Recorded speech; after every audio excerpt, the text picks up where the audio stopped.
ایک خاتون نے اپنے شوہر کو کسی دوسری عورت کے ساتھ سینما گھر سے باہر آتے دیکھا تو اپنے شوہر سے پوچھا، تم کسی غیر عورت کے ساتھ سینما گھر کیوں گئے تھے؟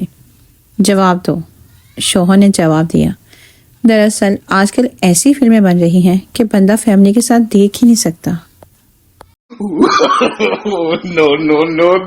ایک پٹھان اپنی جیب میں پتھر ڈال کر جا رہا تھا۔ کسی نے کہا، خان صاحب آپ نے جیب میں پتھر کیوں ڈالے ہیں؟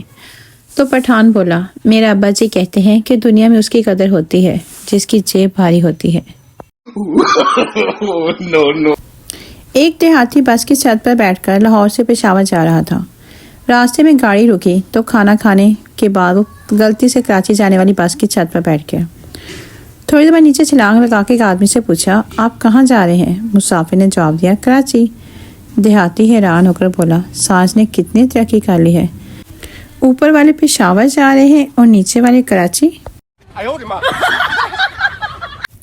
شادی کی پہلی رات ایک سردار کی بیوی پورے بیڈ پر بازو پھیلا کر لیٹ گئی اور سردار سے بولی، سردار جی کچھ سمجھے؟ سردار فوراً بولا، ہاں کمینی، تو پورے بیڈ پر اکیلے سونا چاہتی ہے؟